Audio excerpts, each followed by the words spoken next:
Now, this is a study conducted by Futoshi Yamamuchi and Yuga Lin of the International Food Policy Research Institute, which was sponsored by JICA. No? As you know, the third elementary education project, well, we started that in 1997. It was 1996 we had the agreement signed, but we were able to implement it only in 2001. The total cost of the project is 221 million. This is a co-financed project by World Bank as well as JICA. At that point it was, I think, OECF or JDIC. It covers only public primary and elementary schools in 23 most depressed provinces, which were originally identified in the social reform agenda. Originally, if my memory serves me right, originally it was 26, then it was trimmed down to 22, then it became 23 because during the implementation of the project, Zamboanga del Sur, Zamboanga del Sur, were divided into two, no? So you have the Cebu and Zamboanga. The selection of the TED provinces, as I've said, was very purposive because it intended to cover the most depressed provinces in the social reform agenda way back in 1992. TED was initially designed to follow a phased-in implementation in 3 batches. So meaning the implementation was 6, 6, 6. But it was, as I said earlier, trimmed down. But it all started in, the full implementation started in 2000. Okay. The unique features of the project is a combination of investment in school facilities, education materials, and school governance reform. So you have the usual inputs, the traditional inputs of school building, textbooks, teacher training, equipment. But you also have a soft investment by way of ensuring that the decision-making process is decentralized up to the school level, hence the school-based management.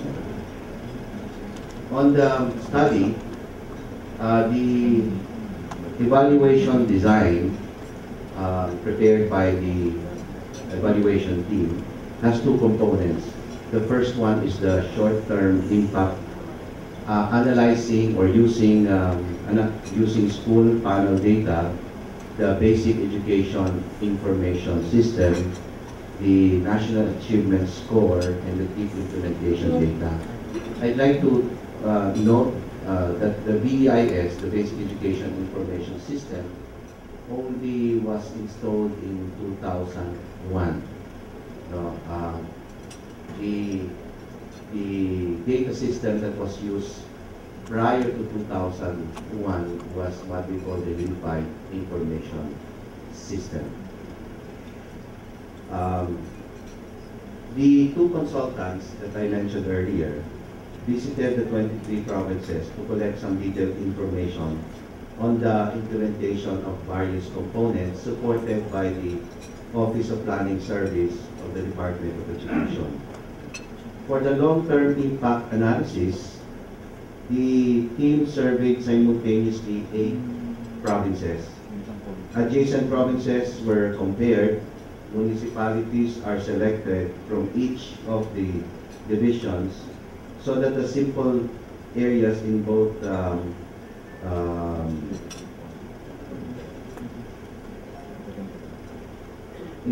instances share similar socio-economic situation. The team also sampled students from pre-KIP and KIP cohorts, thereby having some sort of a 4 combination of cohorts and division types. The first type is the tip division and the tip cohort. The second is tip division and the pre-tip cohort.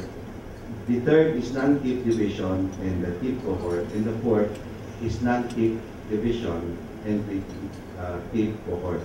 These combinations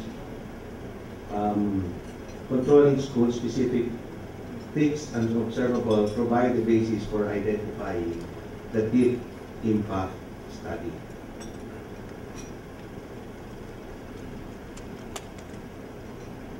Okay, those are the sample provinces covered by the team.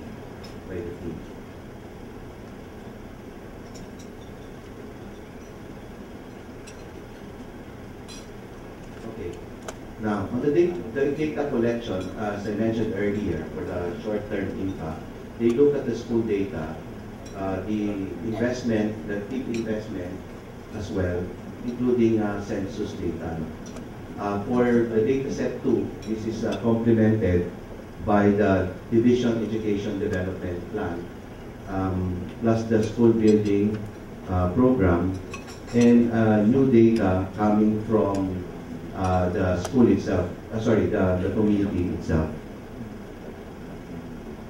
Okay, they also included here the census of 2000, the 2000 census on the municipality income class, no? Okay. As far as the method is concerned, as stated, as I mentioned earlier, the original plan, implementation plan was to have a phased implementation, but due to unforeseen circumstances during the project implementation, as you know, the third elementary education project is quite ambitious. Covering the poorest of the poor, was not followed, and therefore the team formed some sort of a control group based on the schools in the non-tip provinces to estimate the counterfactual of the treatment group. They also use what we call the double difference based on the cohort panel for grade 4 in school year 2002 to 2003 and grade 6 school year 2004-2005 to eliminate cohort-specific fixed effects. They also use the propensity score matching to balance observable cohort characteristics.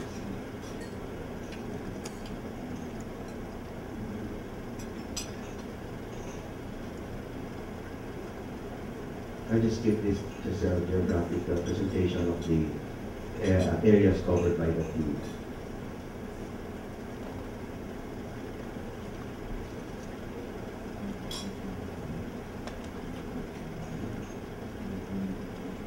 Okay.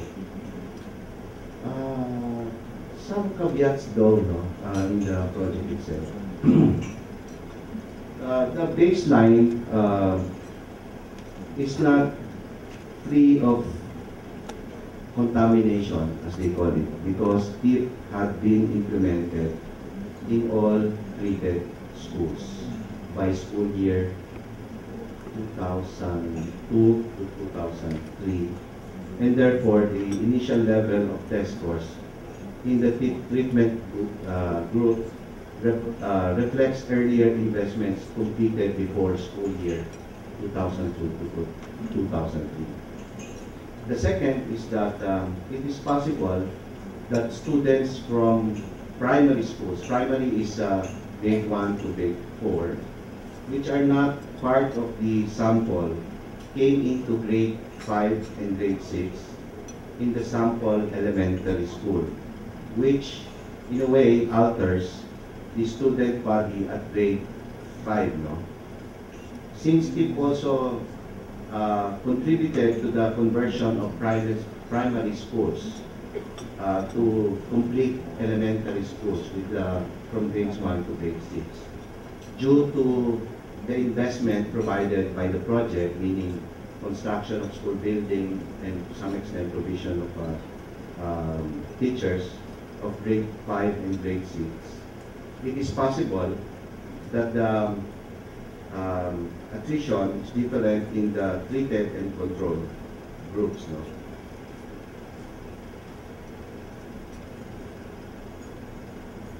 These are just presentation of the income distribution considered in Western Visayas for TIP and non-TIP, for Central Visayas, again for TIP and non-TIP, Eastern Visayas. And the conclusion as far as the short-term impact of the project is concerned is that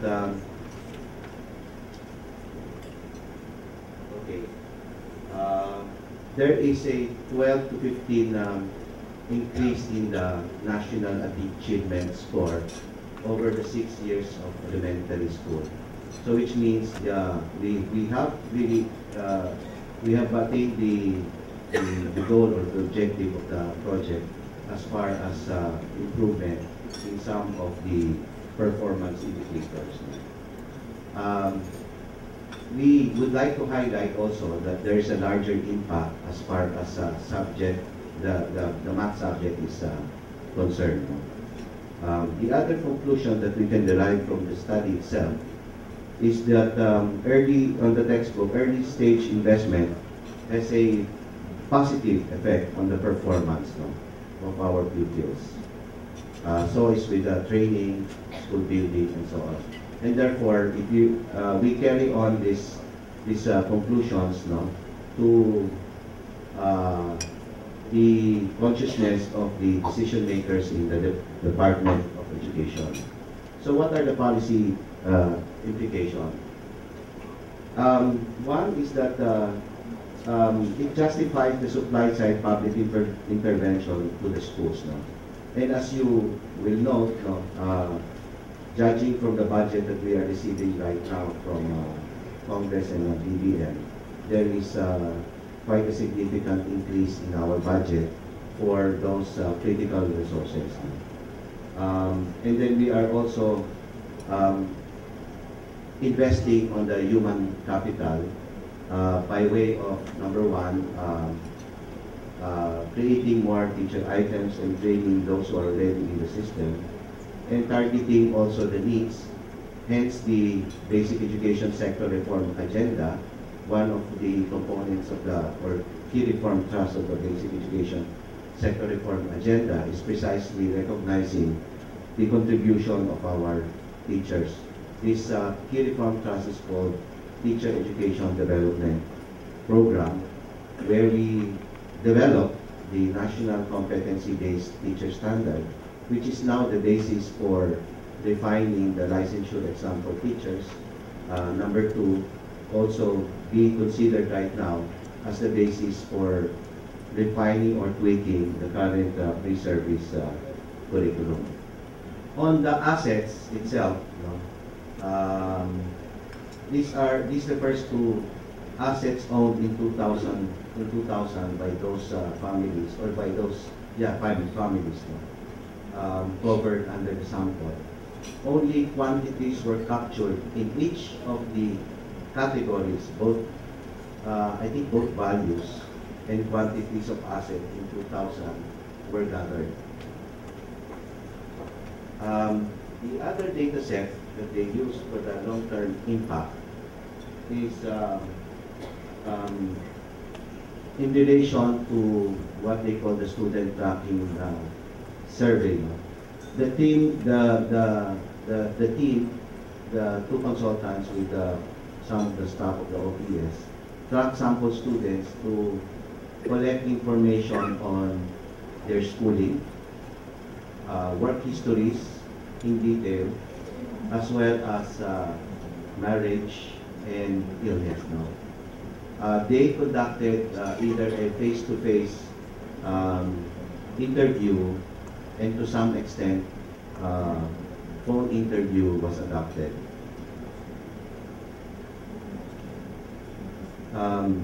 Two stages in tracking activities are, number one, tracking students who reside within their original divisions, which was done immediately after the household survey.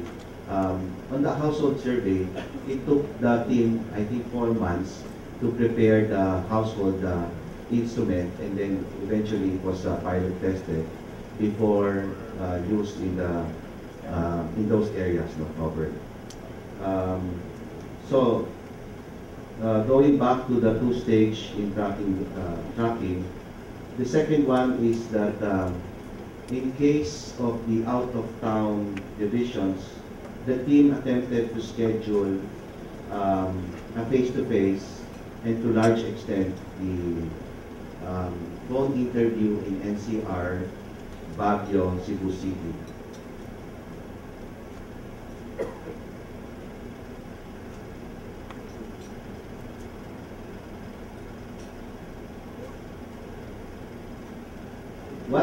What they did, reading to the study itself, is to provide some sort of weights for the analysis by, if I'm not mistaken, estimate what they call logic selection function of each schools in which they control for the initial school quality and poverty level of the community of school location.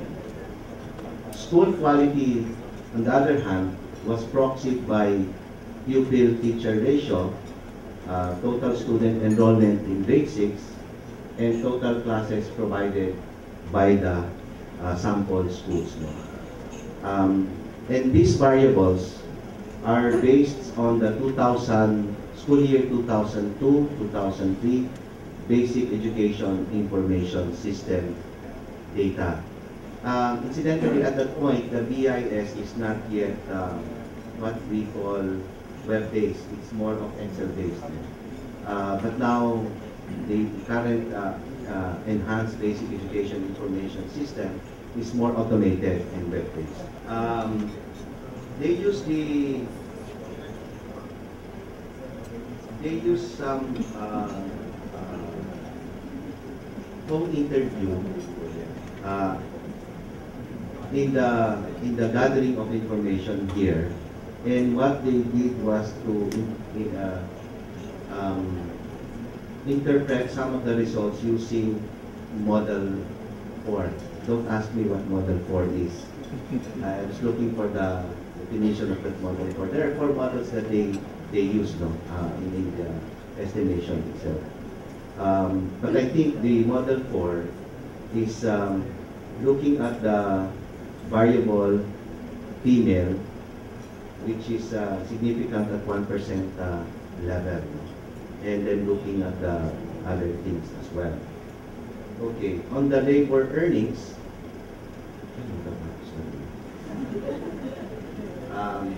what the team did was to take a 2-step method to estimate wage equation. The first step that they did was what they call probit regression results.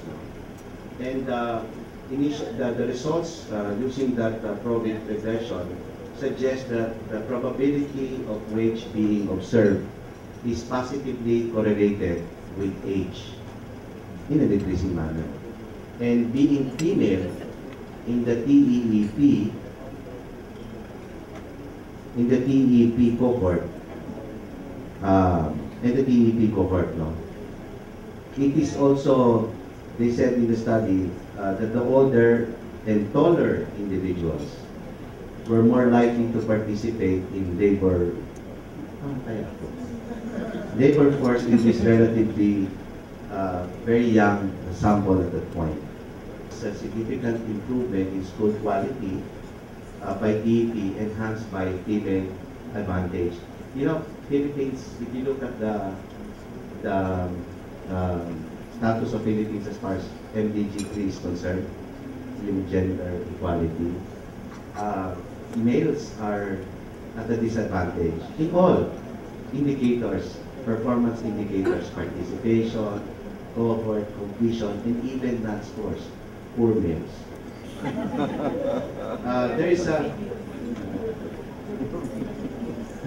There is an improved school quality by TEP, increased females migration, and labor earnings. Again, my fellow mates, what is happening, folks?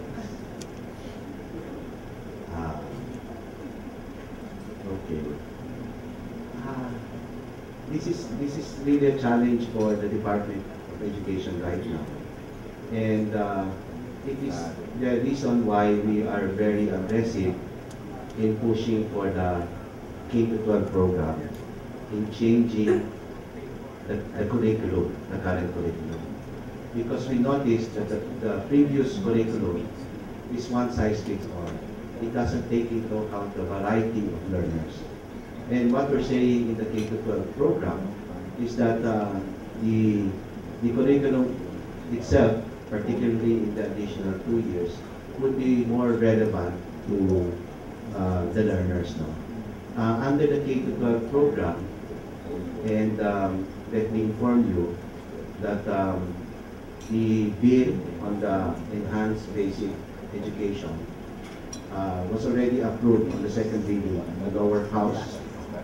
After this, I will go to Senate for the Senate hearing on the enhanced basic education. This is the additional 2 years now. In any case, the feature of the K-12 program provides a learner several pathways. Unlike before, we just keep on pushing our learners to higher education. Right now, the idea is to provide them with opportunities. So in the design of the K-12 program, you have a pathway for humanities, you have a pathway for sports, you have a pathway for technical vocational, and you have a pathway for entrepreneurship, and well, also the universities.